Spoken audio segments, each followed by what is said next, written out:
नमस्कार, आशा कुकिंगमध्ये तुमचं सर्वांचं स्वागत आहे. मी आज पेरूची भाजी बनवणार आहे चटपटीत. तर चला करूया पेरूची भाजी. इथं मी 2 घेतलं होतं पेरू, एकच चिरून घेतला आहे.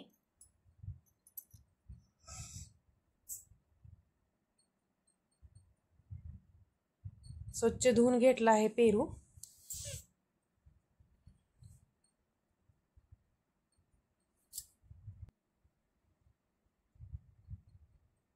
स्वच्छ धुवून घेतला आहे आणि ह्याचं महागडलं बुड आणि पुढचं बुड काढून घ्यायचं आहे आणि बारीक फोडी करून घ्यायच्या आहेत.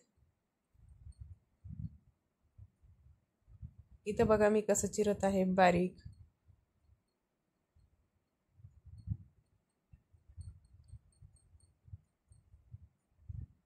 आतल्या बिया काढून घ्यायच्या आहेत.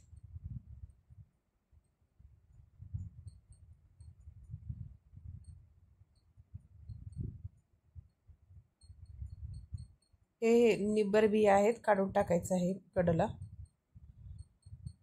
नाहीतर दाताखाली टचटच करते.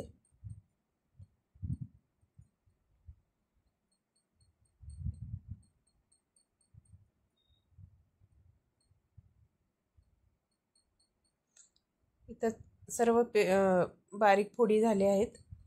गॅसवरती कढई ठेवला आहे, तेल गरम करायचं आहे. मी 1 पळी तेल टाकलं आहे. जिरे टाकून घ्यायचे आहेत. जिरे छान तडतडल्यानंतर इथं मी लसूण पाकळ्या वाटल्या होत्या, एक 10-12. लसूण जास्त टाकलं तर भाजी खूप छान होते आणि टेस्ट पण येते भाजीला, चव एकदम. तेलात छान फ्राय करायचं आहे लसूण.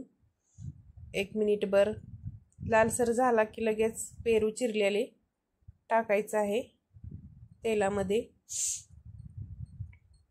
1-2 ते 3 मिनिट ह्याला पण तेलामध्ये परतून घ्यायचं आहे.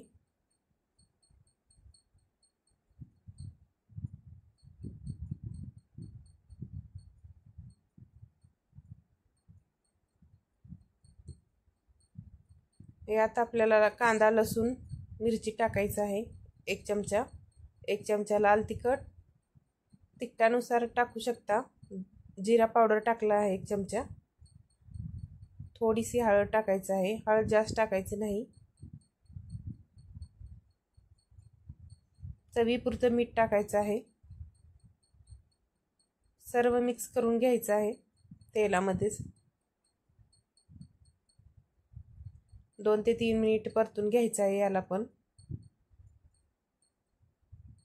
वरनं बारीक चिरलेली कोथिंबीर टाकून घ्यायचं आहे.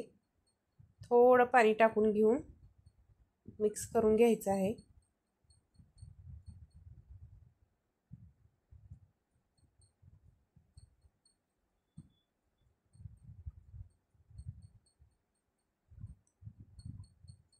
भाजी खूप लवकर शिजते.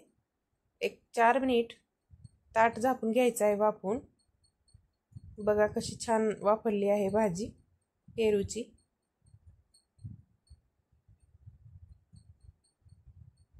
छान शिजली पण आहे.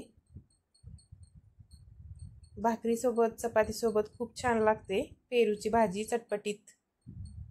कधी कंटाळा आला असेल तर असं भाजी बनवा तुम्ही पण. खूपच छान लागते पेरूची भाजी. कशी झाली ती कमेंटमध्ये नक्कीच सांगा मला. लाईक करा, कमेंट करा, नवीन असाल तर सबस्क्राईब करा.